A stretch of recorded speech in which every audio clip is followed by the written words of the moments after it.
მოგესალმებით, ეთერში გადაცემა რეზიუმე, სტუდიაში მუშაობს ჟურნალისტი მერაბ მეტრეველი. მივესალმებით ჩვენს რადიო მსმენელებს, ვინც გვისმენს FM 103.9-ზე, რადიო პალიტრის ეთერი და ასევე მივესალმებით ჩვენს ტელემაყურებლებს, ვინც გვიყურებს ტელეკომპანია პალიტრა ნიუსის ეთერით. გადაცემის პირველ ნაწილში ჩვენ კვლავ რუსეთ-უკრაინის ომს დაუბრუნდებით და ბოლოდროინდელ სიახლეებს გაგაცნობთ, ვიდრე გადავალ სტუმართან. როგორც იცით, ბელგიის პრემიერ-მინისტრმა გააკეთა საინტერესო განცხადება სხვა ქვეყნიდან გაყინული აქტივების მისი სუვერენული ფონდების მოპარვა აქამდე არასდროს მომხდარა. ეს არის რუსეთის ცენტრალური ბანკის ფული, მეორე მსოფლიო ომის დროსაც კი გერმანიის ფულის კონფისკაცია არ მომხდარაო, განაცხადა ბელგიის პრემიერ-მინისტრმა. მე მყავს გუნდი, რომელიც დღე და ღამე მუშაობს ამაზე. კარგი ამბავი იქნებოდა ფულის წართმევა ცუდისთვის, პუტინისგან და კარგისთვის, უკრაინისთვის გადაცემა. მაგრამ სხვა ქვეყნიდან გაყინული აქტივების მისი სუვერენული ფონდების მოპარვა აქამდე არასდროს მომხდარაო, ამბობს ის. ეს არის რუსეთის ცენტრალური ბანკის ფული, მეორე მსოფლიო ომის დროსაც კი გერმანიის ფულის კონფისკაცია არ მომხდარა. ომის დროს სუვერენული ფონდები იყინება. ომის ბოლოს კი დამარცხებულმა სახელმწიფომ უნდა დათმოს ეს აქტივები მთლიანად და ნაწილობრივ, რათა კომპენსაცია გადაუხადოს გამარჯვებულებს, ამბობს ბელგიის პრემიერ-მინისტრი. მაგრამ ვინ თვლის რეალურად, რომ რუსეთი უკრაინაში წააგებს? ეს ზღაპარია. სრული ილუზია, არასასურველიც არის მათი წაგება და კატას არასტაბილურობის გარანტია, გაბატონება ბირთვული იარაღის მქონე ქვეყანაშიო, თქვა ბელგიის პრემიერ-მინისტრმა. ბელგიის პრემიერ-მინისტრის ამ განცხადებას სწრაფადვე გამოეხმაურა ხასიათზე მოსული მედვედევი. თუ შეშლილი ევროკავშირი გაყინული რუსული აქტივების მოპარვას შეეცდება, მაშინ შეიძლება მათ ამ თანხის დაბრუნება არა სასამართლოების მეშვეობით, არამედ ნატურალური ფორმით მოუწიოთო, ამბობს მედვედევი. მსგავს ქმედებებს შეიძლება განსაკუთრებული სახის კაზუს ბელის კლასიფიკაცია მიანიჭოსო, ამბობს ის, რასაც ბრიუსელისთვის და ევროკავშირის ქვეყნებისთვის შესაბამისი შედეგები მოხვდება. მსგავს შემთხვევაში ამ თანხების დაბრუნება შეიძლება არა სასამართლოების მეშვეობით, არამედ რუსეთის დამარცხებული მტრების მიერ ნატურალური ფორმით მოხდესო, თქვა მედვედევმა. რაც შეეხება მოლაპარაკებებთან დაკავშირებით, პუტინი ამბობს ასეთ რამეს, რომ რუსეთი აშშ სამშვიდობო გეგმის ზოგიერთ პუნქტს არ დაეთანხმაო, თქვა პუტინმა. ვლადიმერ პუტინის განცხადებით აშშ-ის წარმომადგენლებთან, სტივ ვიტკოფთან და ჯარედ კუშნერთან 5 საათიანი შეხვედრა სამშვიდობო გეგმაზე მუშაობის სირთულემ განაპირობა. ჩვენ ახალი ინიციატივები ამერიკელებთან შეხვედრამდე არ გვინახავს. ამიტომ ყველა პუნქტის განხილვა მოგვიწია და ამდენი დროც დაგვჭირდაო, ამბობს ის. ეს აუცილებელი და კონკრეტული საუბარი იყო. პუტინმა აღნიშნა, რომ არის საკითხები, რომლებზეც კონსენსუსის მიღწევა ვერ მოხერხდა. ასეთი საკითხები არსებობს და ჩვენ ისინი განვიხილეთ, თუმცა ეს რთული სამუშაოა. ასევე პუტინის თქმით, ვაშინგტონმა მოსკოვის სამშვიდობო გეგმის 28 პუნქტის 4 ნაწილად გაყოფა შესთავაზა და სწორედ ამ პუნქტების განხილვა მიმდინარეობს. უბრალოდ მათ ეს 28 თუ 27 პუნქტი 4 ნაწილად გაყვეს და ამ 4 პაკეტის განხილვა შემოგთავაზეს, მაგრამ არსებითად ეს ისევ ის პუნქტებიაო, თქვა პუტინმა. კიდევ ერთი საინტერესო განცხადება გააკეთა მან დონბასისა და ნოვოროსიის ნებისმიერ შემთხვევაში, რუსეთი დონბასსა და ნოვოროსიას ნებისმიერ შემთხვევაში გაათავისუფლებსო, ის ამბობს. ყველაფერი ამისკენ მიდის. ჩვენ ამ ტერიტორიებს ან სამხედრო ძალის გამოყენებით გავათავისუფლებთ, ან უკრაინული ჯარები ამ ტერიტორიებს დატოვებენ იმ ბრძოლის და იქ ბრძოლას შეწყვეტენ. ასევე მისი თქმით, რუსეთმა უკრაინას დონბასიდან ჯარების გაყვანა შესთავაზა, თუმცა კიევი ბრძოლას ამჯობინებს. ჩვენ მაშინვე უთხარით უკრაინასა და უკრაინელ ჯარისკაცებს. ხალხს თქვენთან ცხოვრება არ სურთ. მათ რეფერენდუმი ჩაატარეს და ხმა დამოუკიდებლობას მისცეს. გაიყვანეთ თქვენი ჯარები და არანაირი საბრძოლო მოქმედებები არ იქნება, მაგრამ არა, მათ ბრძოლა ამჯობინესო, აღნიშნა პუტინმა. ტრამპი ამბობს, რომ რთული მოლაპარაკებები, მაგრამ ტანგოს ორი კაცი ჭირდებაო, ორი ადამიანი ჭირდება. პუტინს ომის დასრულება სურს. მას ჯარედ კუშნერთან და სტივ ვიტკოფთან ძალიან კარგი შეხვედრა ჰქონდა, თქვა ტრამპმა. ვერ გეტყვით, რომ შედეგს მივიღებთ ამ შეხვედრიდან, რადგან ტანგოსთვის ორი ადამიანია საჭირო, ამბობს დონალდ ტრამპი. გიორგი ლოლაძე იქნება ჩვენი სტუმარი, ანალიტიკოსი, მივესალმებით მას. გამარჯობა, გიორგი.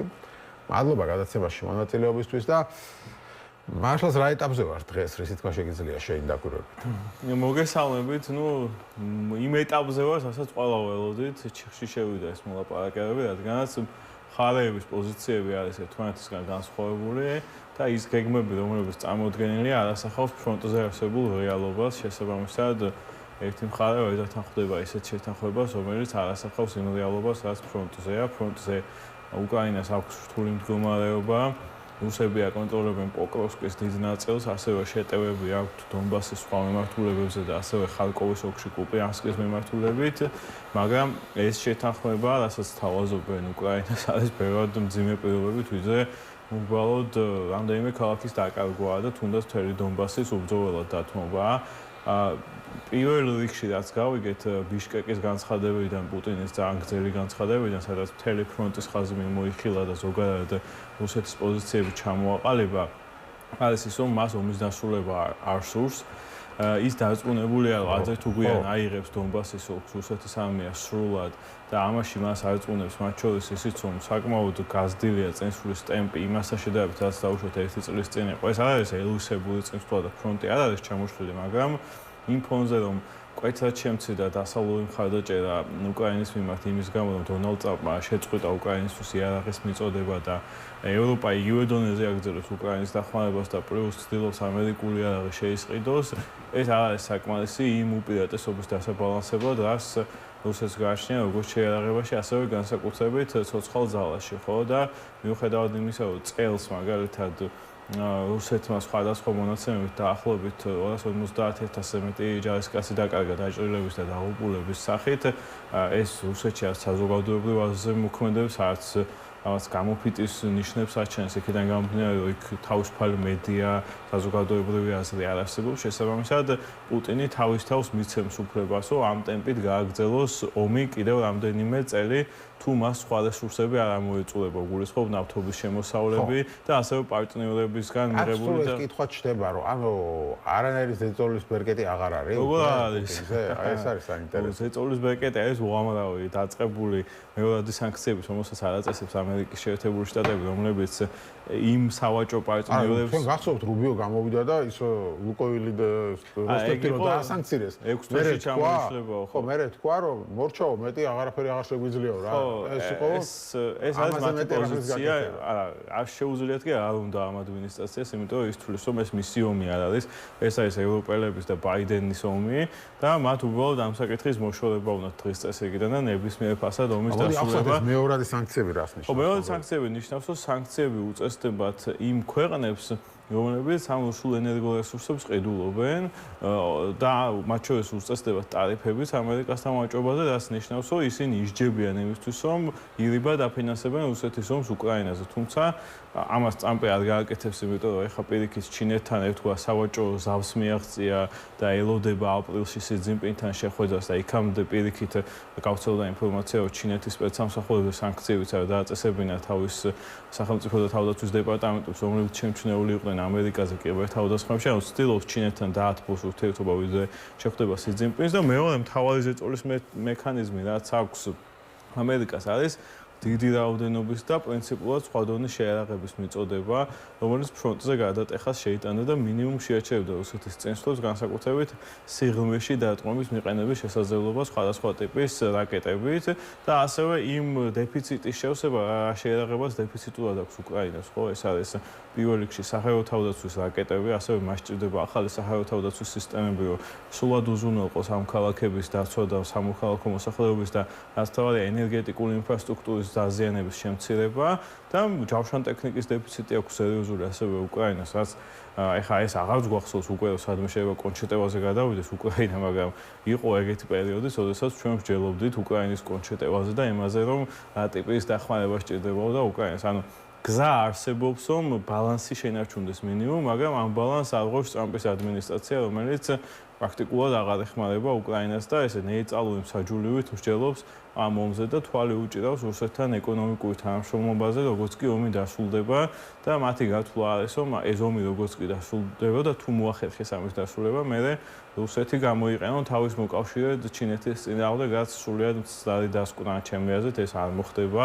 ის ანალოგია, რაც მოყავთ 70-იანების ჩინეთის არის აბსოლუტურად განსხვავებული. მაშინ ჩინეთს საბჭოთა კავშირთან უკვე ჰქონდა სერიოზული დაპირისპირება, მცირე ომიც კი ჰქონდათ მათ სასაზღვრო და ეს ბუნებრივად მოხდა და ამ შემთხვევაში ჩინეთსა და რუსეთს საკმაოდ ჰარმონიული ურთიერთობა აქვს და პარტნიორები არიან ეკონომიკურად, ტექნოლოგიების მიმართულებითაც და ამერიკა ვერანაირად ვერ დაშლის ამ პარტნიორობას. რაც შეეხება იმას, რა არის ამ შეთანხმების პერსპექტივა, ამ შეთანხმებას პერსპექტივა არ გააჩნია. ეხლა ორივე მხარე ცდილობს, რომ დონალდ ტრამპს აჩვენოს, რომ თვითონ არ ჩაუშლიათ ეს მოლაპარაკებები და ამის ჩვენების პროცესში შეიძლება კვირაები გაგრძელდეს ეს შეხვედრები, თუმცა საბოლოოდ მასვე მობეზდება დარწმუნებული ვარ ამ პროცესის გაგრძელება და ბოლოს აღარ გაუშვება. შეგვიძლია ვივარაუდოთ, მაგალითად ვარაუდი გამოვთქვათ, რა პუნქტები შეიძლება ყოფილიყო პუტინისთვის მიუღებელი. კი, რა თქმა უნდა, ეს პუტინისთვის მიუღებელი. ტრამპის გეგმაში ისე ჩანდა, რომ ტრამპის გეგმა უფრო უკრაინისთვის იყო მიუღებელი. ხო, თუმცა მისთვის არის იქ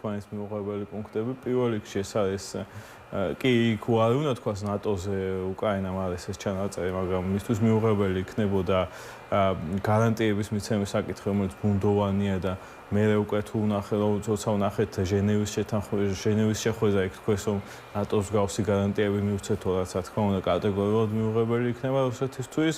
მიუღებელი შესაძლოა ყოფილიყო ის მაღალი ლიმიტი უკრაინის არმიის, რომელიც იქ ეწერა ხან 600,000-ზე, ხან 800,000, იმიტომ რომ გვახსოვს ჩვენ სტამბოლის მოლაპარაკებებზე ბევრად ნაკლებ ლიმიტს ითხოვდა რუსეთი და სავარაუდოდ მისი სურვილი არის, რომ ალბათ 100,000 იყოს ან 200,000 და მეტი არა, იმიტომ რომ ეს შეთანხმება ხო პუტინს სჭირდება ძოლის მოსაგებად, რომ ახალი ომი დაიწყოს, რათა საბოლოოდ გადაყლაპოს უკრაინა. აქედან გამომდინარე, ამ შეთანხმებით მან მაქსიმალურად უნდა დაასუსტოს უკრაინა, ესაა მისი მიზანი. საერთოდ პესკოვმა თქვა ეს პირდაპირ, რომ ჩვენ ამ მოლაპარაკებებს იმიტომ ვაწარმოებთ, რომ თავიდან ამ მიზნების განვაცხადეთ, რასაც სამხედრო გზით ვერ მიაღწიეს, ამ მოლაპარაკებების გზით მივაღწიოთო და ეს უკვე ყველაფერს აჩვენებს, საერთოდ რა აზრი აქვს ამ მოლაპარაკებებს. მე მგონი მეტი ახსნა აღარ სჭირდება ამას. მათთვის ის საწყისი მიზნები გახდა უფრო გრძელვადიანი ომის საგანი, რისთვისაც უნდა მიაღწიათ სწრაფად ერთ კვირაში ან ორ კვირაში, რასაც საბედნიეროდ მას ვერ მიაღწიეს. ამ ფონზე ახლა მნიშვნელოვანია ის, რომ უკრაინის შიგნით ძალიან სერიოზული ძვრებია, ხო? შეიცვალა პრეზიდენტის ადმინისტრაციის უფროსი, რომელიც იყო მეორე ყველაზე გავლენიანი ადამიანი. ზელენსკის მეგობარი წლების განმავლობაში მის პოლიტიკაში მოსვლამდე ის შეიწია კორუფციულმა სკანდალმა. ამ კორუფციულ სკანდალს კიდე შეიძლება შეეწიროს უშიშროების საბჭოს დივანი უმეროვიც, რომელიც უკვე დაიკითხა ნაბუში და ეს შიდარყევები მნიშვნელოვანია საზოგადოების შიგნით, იმიტომ რომ ამ ერთიანობას არ ღვევს. პრინციპში პირველად არის ომის შემდეგ ესეთი ვითარება, როდესაც ეს რაღაც საერთო განწყობა დაირღვა, იმიტომ რომ მძიმე ვითარება ფრონტზე, მძიმე ვითარება ამ სამოქალაქო მაღალი სამოქალაქო მსხვერპლის გამო და ამას როცა ემატება ის ცნობები, რომ შენი ხელისუფლება ბიუჯეტიდან ფულს იპარავს, რა თქმა უნდა, ძალიან ცუდ გავლენას ახდენს ამაზე. საინტერესოა რა ცვლილებებს მოახდენს ზელენსკი, ჯერ არ ვიცით ვინ ინიშნება პრეზიდენტის ადმინისტრაციის უფროსად, ჯერ არ ვიცით საერთოდ სისტემურად თუ შეიცვლება რამე, რაც მე ეჭვება, მე მით უმეტეს ომის პერიოდში და ესეც მნიშვნელოვანი იქნება. რაც შეეხება, ხო, ვიდრე გადახვალთ, საინტერესო ინფორმაცია გავსურვა შპიგელმა. შპიგელის საფრანგეთის პრეზიდენტის, გერმანიის კანცლერის, ფინეთის პრეზიდენტის და ნატოს გენერალური მდივანისა და უკრაინის პრეზიდენტის სატელეფონო ჩანაწერი შინაარს აქვეყნეს. ზელენსკის მომდევნო დღეებში ძალიან ფრთხილად უნდა იყოს აშშ მოღალატა უკრაინას და ევროპას. არსებობს შესაძლებლობა, რომ აშშ მოატყოს უკრაინა ტერიტორიულ საკითხებში და სანაცვლოდ უსაფრთხოების გარანტიებს არ მოგცემს, თქვა გამოცემის ცნობით ემანუელ მაკრონმა და მოუწოდა ევროპელ კოლეგებს არ ენდონ აშშ-ს განცხადებებს საომარი მოქმედებების სამართლიანი პირობებით შეწყვეტის განზრახვის შესახებ.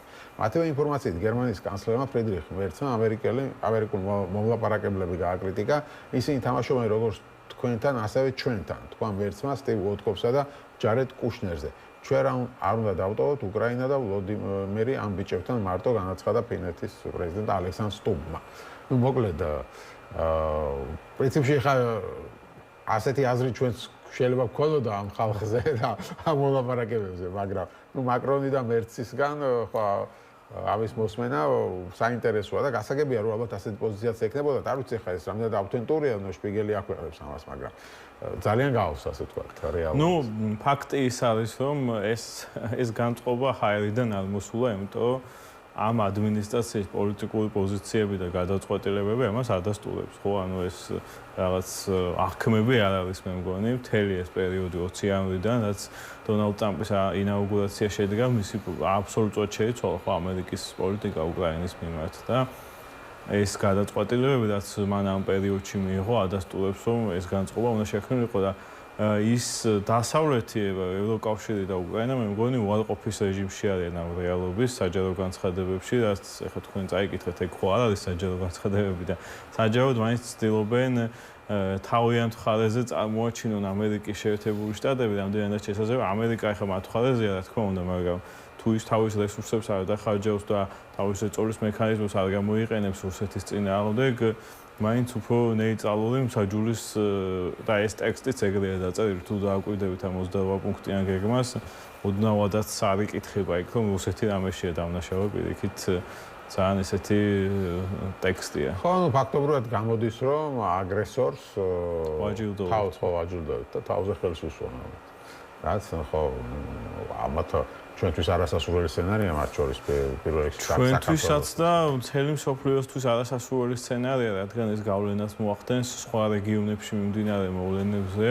ეს და ხო ისიც არ უნდა დავივიწყოთ ახლა რომ უკრაინის ომმა სერიოზულად შეიწოვა რუსეთის რესურსები, მთლიანად კონცენტრირებულია სამხედრო, პოლიტიკური, საგარეო პოლიტიკური გავლენის და რესურსების თვალსაზრისით რუსეთი უკრაინაზე, რითაც ისარგებლეს სხვა რეგიონებში მისმა მოწინააღმდეგეებმა, თურქეთმა სირიაში, აზერბაიჯანმა ისარგებლა ამით, ცენტრალურ აზიაში ჩინეთმა ისარგებლა და სერიოზულად გაზარდა თავისი გავლენა იმ სახელმწიფოებზე ცენტრალური აზიის და ეს ომი თუ ესეთი პირობებით დასრულდა, უნდა ველოდოთ ალბათ მინიმუმ პოსტსაბჭოთა სივრცეში რუსეთის უფრო ძალისმიერ დაბრუნებას, ჩემი აზრით, თუ მან მიაღწია რაღაც მიზნებს მაინც უკრაინაში, ეს ჩემი აზრით მოსალოდნელია, იმიტომ რომ მინიმუმ აზერბაიჯანმა მაინც თამამად შეგვიძლია ვთქვათ, რომ ძალიან ისარგებლა ამ რუსეთის ჩაფლულობით სამხედრო თვალსაზრისით და ასე შემდეგ და ეს გამოჩნდა 2023 წელს იმ ყარაბაღის მესამე ომში, როდესაც პრაქტიკულად ეს დღეში დაიკავეს ყველაფერი და იქ რუს სამშვიდობოებს ერთი ტყვიას აუსვლიათ. ეს რა თქმა უნდა სხვა შეთანხმების ნაწილიც იქნებოდა დარწმუნებული ვარ კრემლთან, მაგრამ ამის მიღმა მგონია რომ ისიც იყო რომ რუსეთი უბრალოდ ადგილზე სამხედრო რესურსებით არ არის დღეს წარმოუდგენელი, მაშინ არ იყო ყარაბაღში და სომხეთშიც და დნესტრისპირეთშიც ვიცით რომ ძალიან შემცირებული აქვს მას სამხედრო ბაზაზე ცოცხალი ძალის შემადგენლობა, პრაქტიკულად დარაჯებით განან იქნება სამხედრო ბაზებზე. კი ბატონო, მინდა რითიც დავიწყე ეს პირველი ინფორმაციასაც შევეხოთ, ეს არის ბელგიის პრემიერის განცხადება და ანუ რუსული გაყინული აქტივების თემა, ხო?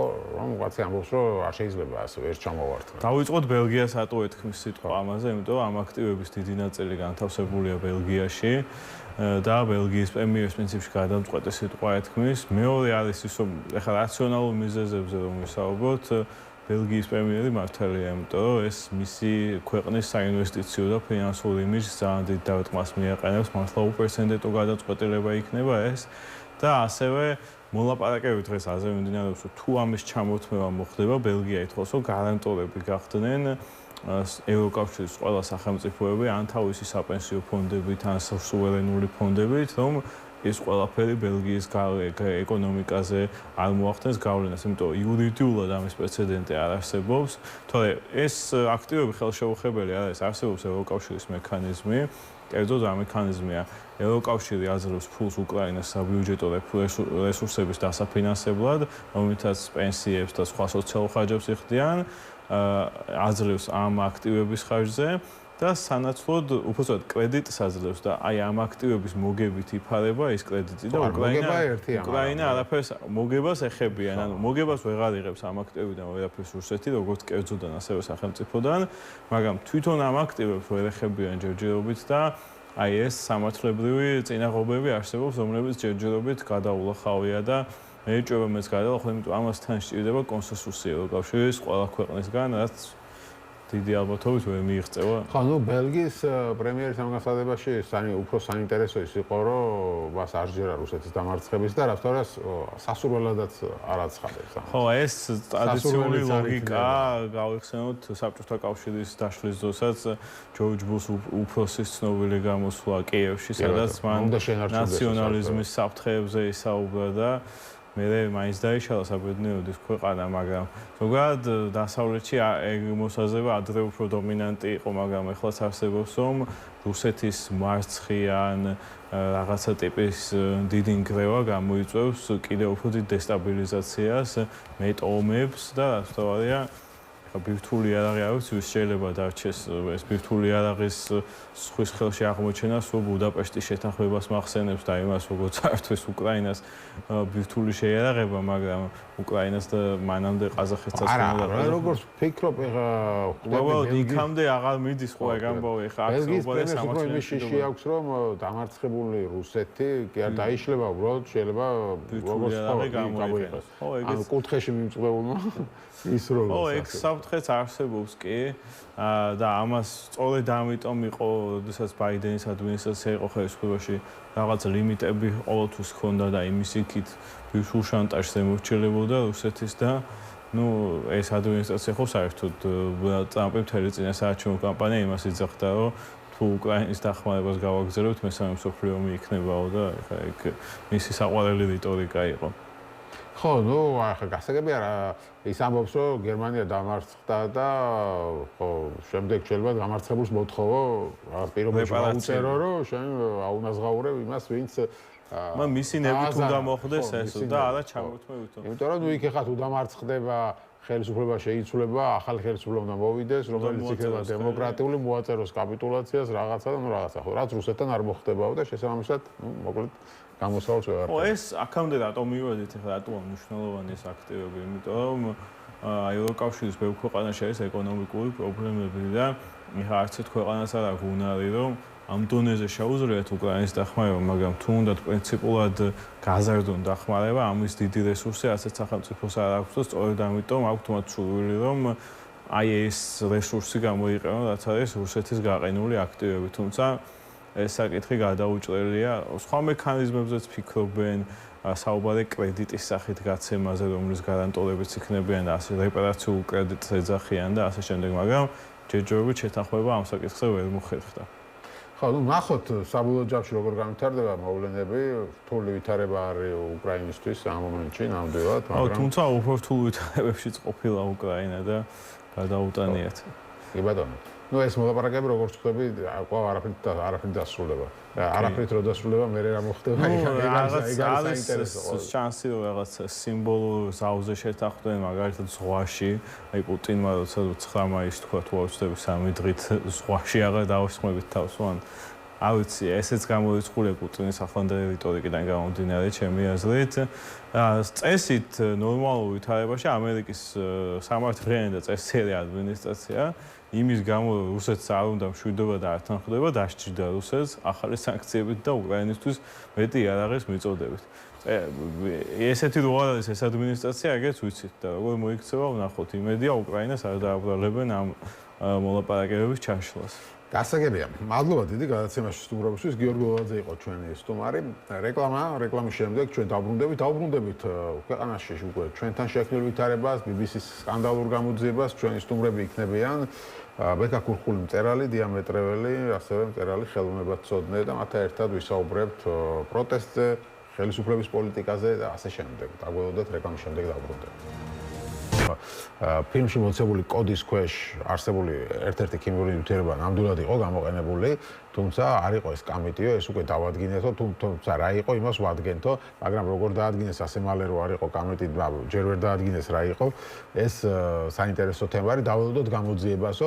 პრინციპში ნახოთ, არ ვიცი, რამდენად შეიძლება ვენდოთ ამ ხელისუფლების მიერ ჩატარებულ გამოძიებას, მაგრამ საინტერესოა დაველოდოთ, მაგრამ მთავარი კითხვა მაინც რჩება პასუხგაუწეველი, იყო ეს რაღაც აკრძალული ნივთიერება თუ არ იყო, ამასთვის საჭიროა მარტივად გითხრას ხელისუფლებამ რა ნივთიერება იყო გამოყენებული. ამას დღემდე არ ამბობენ, გვეუბნებიან რომ დაველოდოთ გამოძიებასო. ბექა ქურხული, მწერალი, ასევე აქციების აქტიური მონაწილე არის ჩვენი სტუმარი და ასევე დიამეტრეველი ხელოვნებაცოდნე, ისიც ასე ვთქვათ, საკმაოდ აქტიურად ჩართული პროტესტში. მოგესალმებით. მადლობა გადაცემაში მონაწილეობისთვის. დიახ, თქვენგან დავიწყებ.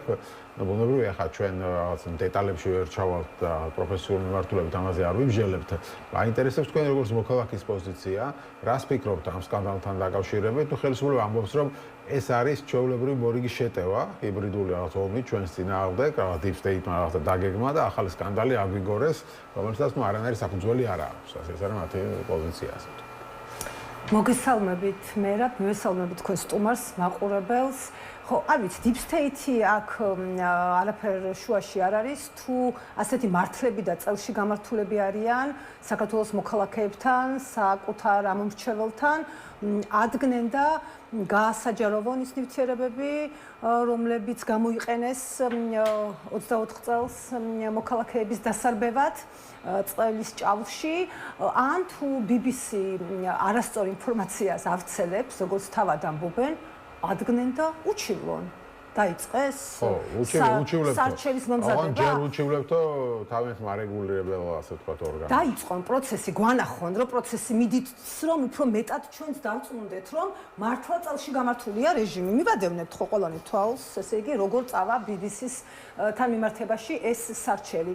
ესე იგი, რა გაუკეთეს საკუთარ მოქალაქეებს 24 წელს? აუკრძალეს აფთიაქებს, კომპანიებს, მაღაზიებს, აირწინაღების. გაყიდვა, ხო გვახსოვს? ადგებოდნენ და უკრძალავდნენ. ამა თუ იმ აირწინაღის დისტრიბუციაში მოხვედრას.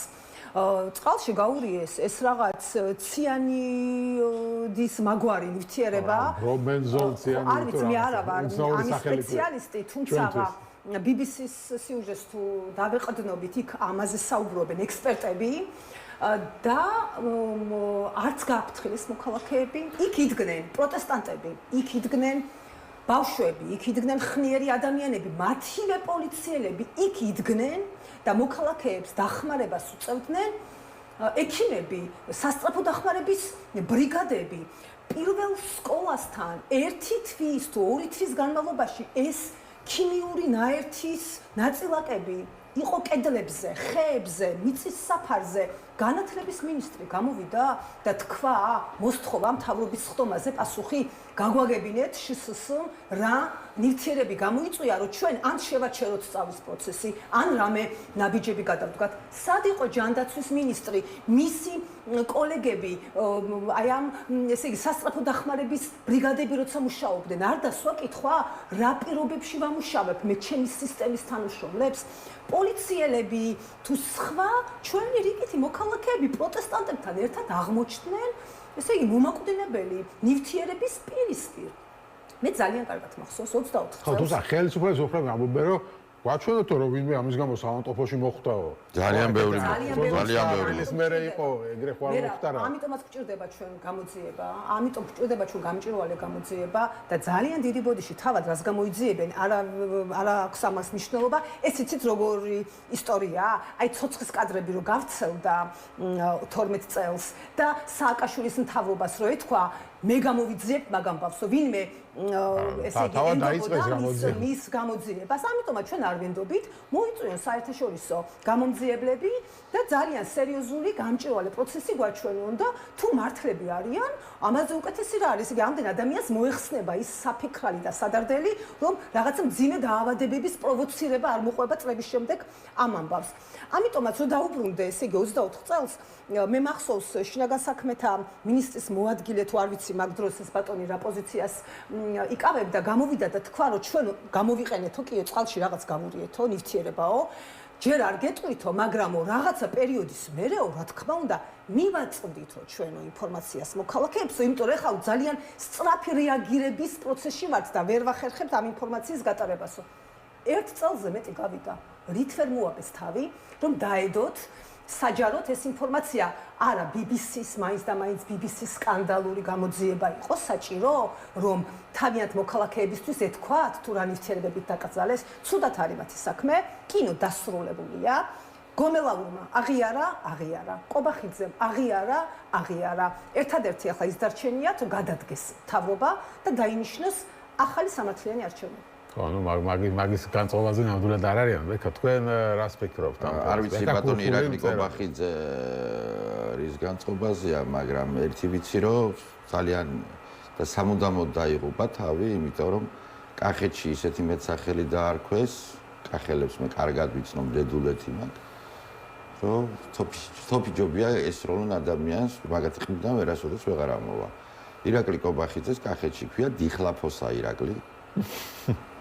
და ესე იცხოვრებს მთელი ცხოვრება, ღმერთმა დიდხანს აცოცხლოს, მაგრამ ასეთი სახელით, მის სახელია აი ბარიგა ბიძინას პირადი დიხლაფოსა. დიხლაფოსაა კაცი და როცა წავა იქ სადაც იდის ადამიანი, როგორც დაამთავრებს თავის სიცოცხლეს, ასევე დაამთავრებს დიხლაფოსა. ირაკლი აი პრემიერ მინისტრად წოდებულ ირაკლი კობახიძეს აღარც არაფერი აღარ დარჩა გამოსაძიებელი, აღარც არაფერი, არ ვიცი, მე პირადად ძალიან მეწოდება ადამიანურად, იმიტომ რომ ბევრი რამე გადახდენია საქართველოში პოლიტიკოს, დაუმხიათ, უსვრიათ, დაუჭერიათ, გამოუშვიათ, მაგრამ ასე წყნარად და მშვიდად დიხლაფოსა ირაკლი. აი დიხლაფოსი ირაკლი რას გამოიძებს, არავის არ აინტერესებს. რაც შეეხება ამ BBC-ს გამოძიებას, მე BBC არ მჭირდება იმისთვის, რომ ვიცოდე რა ხდება ჩემ ქვეყანაში. თავარი რა არის, ხალხო ჩვენს ხშირად გვავიწყდება, რითი დაიწყო ეს ამბები? ამბები დაიწყო შემდეგი რუსულმა საოკუპაციო რეჟიმმა ბიძინა მოქალაქე ბიძინა ივანიშვილის დამყარებულმა რეჟიმმა, საოკუპაციო რეჟიმმა, უკვე თამაშები რა ვთქვათ, მიიღო ეგრეთ წოდებული რუსული კანონი, მიიღო რაღაცა კანონი, რომელსაც მოყვა სრულიად საქართველოს აღშფოთება, სამოქალაქო პროტესტი დაიწყო, ეს მოხდა 2023 წლის მარტში. მაშინ გაიწვიეს ეს კანონი. თუ ესეთი კაი კანონი იყო, რატო გაიწვიეს? მე ეთქობა მიიღო კრემლიდან და ლუბიანკიდან დავალება მოქალაქე ბიძინა ივანიშვილმა, ეს კანონი უკან შემოიტანეს. ამას მოყვა პროტესტები და ბოლოს დააგვირგვინეს იმით, რომ 28 ოქტომბერს გამოაცხადეს, რომ რა ევროკავშირი, ის ევროკავშირი კარგად ბრძანდებოდეთ. ეს იგივე პატივცემულმა დიხლაფოსად წოდებულმა ირაკლი კობახიძემ გამოაცხადა. ანუ რომ ეს ჩვენ რა შევართ ევროკავშირმა შეაჩერაო. ესე ინტეგრაციის პროცესი ასე. არ ვიცი, ინტეგრაცია ხა ევროკავშირთან ჩვენ შეიძლება ბევრი პრეტენზიები გქონდეს და მე თუ არა ვარ განწყობილი მის ურე ხა იმეს დიდ რამბები უმღერო მithumedes ევროკავშირს. მე ჩვენივრად მახსოვს 2008 წელს რაც მოხდა მაპთან დაკავშირებით ამას რაც მოყვა და საერთოდ როდესაც მე ვთვლი რომ როდესაც გამოდიხარ მithumedes მასმედიით უნდა იყოს სრულად გულწრფელი. მე უამრავი კითხვა მაქვს ევროკავშირთან და უამრავი პრეტენზია მაქვს ყველაფერს თავის სახელი დავარქვა. დაწყებული საქართველოს დამთავრებული უკრაინით სადაც სამჯერ გახდით. მაგრამ კიდევ ერთხელ ვიმეორებ, მოდი ყველაფერს თავის სახელი დავარქვათ რა ერთხელ და სამუდამოდ. სულ ვიმეორებ, რომ ჩვენ თვალი უნდა გაუსწოროთ სიმართლეს. დღეს საქართველოში ჩვენ არ გვყავს ხელისუფლება. ჩვენ გვყავდა ხელისუფლება, წინა ხელისუფლება, რომელიც ძალიან არ მომწონდა და მკვეთრად ვიყავი დაპირისპირებული. იმის წინა ხელისუფლება, საერთოდ ხელისუფლებებში და პოლიტიკოსებში ძალიან არ გვიმართლებს, ჭხალებს ეთქვა, მან გამართლება არ არსებობს, მაგრამ დღეს ჩვენ არ გვაქვს საქმე თუნდაც ცუდ, სულელ და ყოველ იმაზე ვიმეორებ დამნაშავე ხელისუფლებასთან. არა, პირდაპირ ჩვენ ბიძინა ივანიშვილის და მისი ნოქრების სახით ყავს ფსევდო ხელისუფლება, რომელიც რეალურად არის რუსული საოკუპაციო რეჟიმი. ხა რა თუნდა დიხლაფოსა და ანეკდოტები რა თუნდა, საერთოდ არ უნდა ამას დიხლაფოსი, რომ პრეზიდენტი ყავს, პრეზიდენტად წოდებული ფეხბურთელი მიხეილ ყაველაშვილი, რომელიც ფეხბურთელადაც არ ვარგო და ქალაქის მერი აგერ ყურიზირში ყავს კახი კალაძე, ეს არის პირდაპირ აი ლათინურ ამერიკაში და აფრიკაში იყო ეგეთ სასაცილო რეჟიმები, დიქტატურასაც ვერ დაარგო. ორი ფეხბურთელი ყავს, ერთი პრეზიდენტად წოდებული, მეორე ქალაქის მერად. დამთავრდა. ნუ ქალაქის მერი ფეხბურთელად ვარგოდა მაინც. რა თქვენ რას ფიქრობთ ზოგადად ამ ვითარებაში, რას შეხედავთ გამოსავალს რა? გასაგებია რომ მოთხოვნა არის პატრიოტის გამოშვება, არის არჩევნების ასე ვთქვათ ჩატარება და ასე შემდეგ, მაგრამ ნუ ამაზე არ მოდის ახლა ხელისუფლება. არა თუ პატრიოტის გამოშვებს კიდევ უფრო მეცი აკავებს, კიდევ უფრო ჭანჭიკებს უჭერს და ნუ ხელისუფლება უკან დახევას არ აპირებს, ხო, როგორც ხედავთ. რას ფიქრობთ, როგორ უნდა გაგრძელდეს ამ პროტესტი, ამ პოლიტიკური პროცესი, სად არის გამოსავალი საერთოდ? პოლიტიკური პროცესი ქვეყანაში უნდა გახდეს ზეპარტიული, ეს მე ძალიან მყარად ჯერა. დაცელი უნდა იყოს ყოველგვარი პარტიული ეგოებისგან და არ უნდა იყოს ამ პოლიტიკურ პროცესში ერთმანეთში, მე გულისხმობ პროევროპულ ოპოზიციურ პარტიებს, ერთმანეთში კონკურენციის ელემენტი ჭარბად. ვიდრე ჩვენს დაწყებულ საქმეს ბოლოში არ მივიყვანთ. აი როცა ბოლოში მივიყვანთ და გადმოვიბარებთ ხელისუფლებას, აი ამის შემდეგ უნდა ჩატარდეს კიდევ ერთხელ დამოუკიდებელი, კონკურენტული, სამართლიანი არჩევნები და პარლამენტი, რომელიც ამის შემდეგ იქნება შექმნილი, ნამდვილად იქნება წარმოდგენილი იმ პარტიებით, რომლებსაც მოქალაქეები გამოუცხადებენ. პარტიები დაიშალოს, უნდა ისაც გაუქმებას უპირებს ახლა. ხო, ანუ ნახეთ, მე ამას როცა ვამბობ, მხედველობაში ვიღებ და ვეფუძნები იმ რეალობებს, რაც გვაქვს, ხო? პარტიები გვიუქმებენ, რეპრესიული კანონებია, მაქსიმალურად სურთ ოპოზიცია დაგსაქსონ და ერთმანეთს გადაკიდონ. ამიტომაც ფსევდოკონკურენტულ გარემო ჩვენ უნდა გადავდოთ ცოტა ხანი გვერდზე და ვინც ამას ვერ გააკეთებს, ან არ გააკეთებს, ანუ ამაზე მაღლა ვერ დადგება, ძალაუნებურად ჩაითვლება, რომ ის თამაშობს ოცნების თამაშს. უნდა გაგრძელდეს წინააღმდეგობა და საზოგადოება სხვადასხვა ფორმით. დინამიკა საპროტესტო ხანდახან არის დაბალი, ხანდახან არის მაღალი და ეს ბუნებრივია და არ არის ამაში არაფერი დრამატული, მაგრამ ის არის უწყვეტი. ეს არის მთავარი და ამ უწყვეტობას ძალიან კარგად ხედავენ საზღვრებს გარეთ ჩვენი გულშემატკივარი მეგობრები, ქვეყნები, ამას აფასებენ, ამას ციტირებენ, რომ საქართველოში უკვე 365 დღე პროტესტი მიმდინარეობს და ასე შემდეგ, ხო? რომ არა ეს ჩვენ ასეთი შეფასებები არ გვექნებოდა. პროტესტი პარალელურად უნდა გაგრძელდეს და რა თქმა უნდა საერთაშორისო საზოგადოებამ დაინახოს, რომ ის არალეგიტიმურობა, რომელსაც თვითონ ხო აღიარებენ ხელისუფლების არალეგიტიმურობას, ხო? პლუს პროტესტი მუდმივი ქვეყანაში, ხო? ადრე თუ გვიან გამოიწვევს რაღაც სერიოზულ ყევებს, რყევები ეხლაც გვაქვს, მაგრამ სერიოზულ ყევებს, რომელიც ბუნებრივად მიიყვანს ქვეყანას არჩევნებამდე, ოღონდ რა თქმა უნდა სამართლიან არჩევნებამდე. იმიტომ რომ აი ჩვენ თუ დავაკვირდებით, ხო, ქართული ოცნების ლიდერების გამოთქმებს, ხო, აი მაინც ეპარებათ გულნატკენი შეფასებები, რომ გვაღიარონ, დაგველაპარაკონ, ჩვენ გვინდა დიალოგი, და არ გველაპარაკებიან Deutsche Welle-ის მისცა ბატონმა ყაველაშვილმა რამდენიმე ხო ერთი დღის წინ გუშინ ინტერვიუ და იქ აი პირდაპირ ამბობდა რომ ჩვენ გვინდა დიალოგი, გვაღიარონ, არ გვაღიარებენ და ცოტა ნაწყენი შეფასებებით საუბრობდა გერმანულ ჟურნალისტთან. ანუ ეს პრობლემა მათ აქვთ. რუსეთსაც არ უნდა მარიონეტული ხელისუფლება საქართველოში, რომელსაც არავინ არ აღიარებს. პირიქით, რუსეთს ისეთი ხელისუფლება უნდა აქვს, თან მარიონეტული, რომელსაც ყველა აღიარებს და აქ სადღაც გაასხა ამ მარიონეტულმა ხელისუფლებამ და ამას ახლა დაემატა კიდე BBC-ის მთელი სკანდალი. რთული ვითარება, უმძიმესი ვითარებაა და ეხლა რაც უნდა ისრები გადაიტანონ, რომ ხან მერაბიშვილიო, ეხლა კიდე სხვა რაღაცაო, ძალიან დიდი ბოდიში. ღმერთმა დაიფაროს და ხვალ პოლიციელებმა ქუჩაში მერაბიშვილის დროს ნაყიდი იარაღით რომ ადამიანებს არ ვიცი, ცეცხლი გაუხსნან. ანუ მერაბიშვილს უნდა აგებინონ ამის გამო პასუხი. დაახლოებით ესეთი რაღაცა თქვა, ესე იგი ხო, კობახიძემ თუ ვინც თქვა. ამიტომაც თვითონ აიხლარდნენ ამ ვერსიებში, დამშვიდნენ, დაწნარდნენ, ან BBC-ს უჩივლონ, ან გადადგნენ და მისცენ ამ ქვეყანას თავისუფლად სუნთქვის და განვითარების საშუალება. ხო, ბეკა, შენი შეხედულება ამ თემაზე ასევე როგორი არის მომავალზე მაინტერესებს შენი აზრი.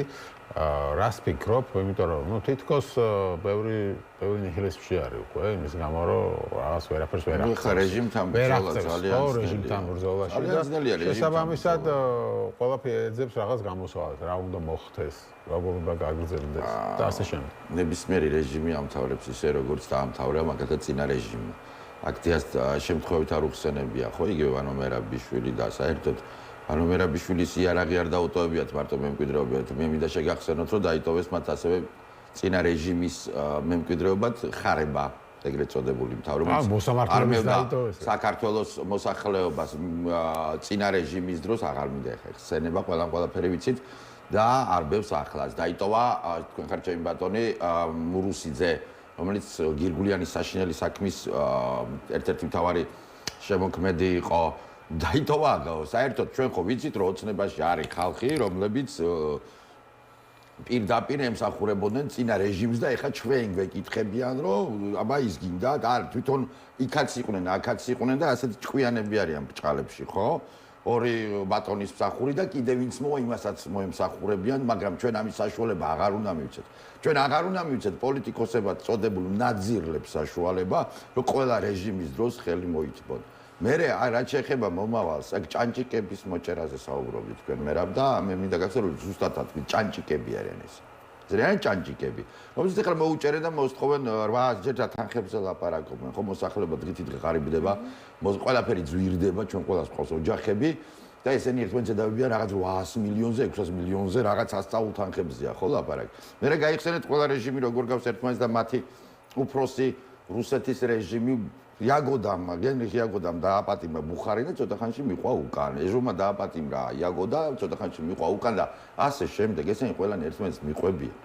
როდესაც ლაპარაკია იმაზე, რომ აი ახლა ეს გაზის გასვა, ახლა არის არაბიზაციაზე, ხო? ლაპარაკი ჩემს უფრო სერიოზული პრობლემა, ჩემა პირდაპირმა წინაპრებმა კწანისის ველზე სისხლი იმით ვარ დაღვარეს, რომ ზედ ახლა არაბული ქალაქი დააჩენ და ინვესტიციას მეუბნებიან 6 მილიარდ ნახევარს.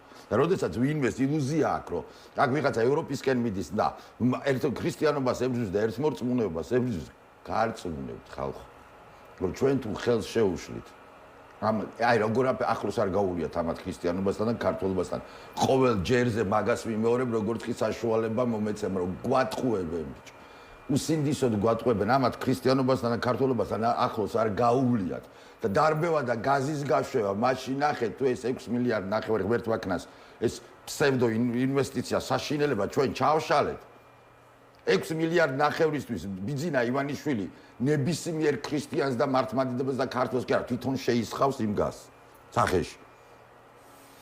ხო, ნუ ეს თემა, ახალი თემა შემოვიდა და ცოტა ესეთი თემა არის, ხო, ბევრისთვის საფრთხილო, რადგან რაღაც იქ ქსენოფობიის თემები არ შემოვიდეს და ასე შემდეგ. ხო, რაღაც ალტიფოს არ დავიმსგავსოსტო, ხო, როცა ამ თემაზე. აი, სულ არა მაქვს ამის დარდი, როდესაც იქ არის კონკრეტული კითხვები, ჩემთვის როგორც კონტრაქტთან დაკავშირებით გონიო სამხელა ტერიტორიის გასხვისება, გწანისის ველის გასხვისება გარდა ისტორიული სენტიმენტებისა, ბოდიში და ეს არის ფილტვებიც საქართველოს და აღარ დატოვეს. სასუნთქი აღარ დატოვეს.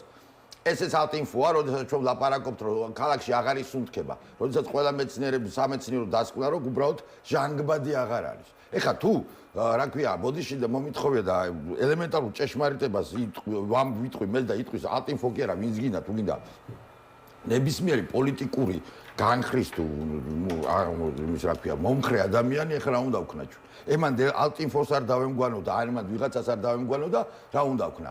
სტრატეგიული პუნქტები უნდა გაიყიდოს, ქალაქის აი აქა-იქა შემორჩენილი ტყე-პარკი უნდა გაიჩეხოს, გასხვისდეს უცხოელებზე, ვიზეც გინდა იმაზე იყოს და ხმა არ უნდა ამოვიღო? კი ბატონო, მოკლედ ვითხარი შენი პოზიცია ამ თემაზე და დავასრულოთ. ხო, არ ვიცი, მოკლედ რთული ვითარება, იმდენი პრობლემა ისედაც დააგროვდა და დახვავდა ამათ მმართველობის პერიოდში, ხო, რომ ვეღარ ვსაუბრობთ მნიშვნელოვან საკითხებზე. აგერ ახსენა ბექამ სამართლიანად ჰაერი, თბილისში, ცენტრში 83% არის ცუდი ან ძალიან ცუდი სტატუსი მინიჭებული ჰაერს და მხოლოდ 6-ია კარგი. ანუ ხვდებით ხო რა ქალაქში ვცხოვრთ? ეს გარემოს დაცვის სამსახურების ოფიციალური მონაცემებია. 83 დაბინძურებაა ქალაქ თბილისში.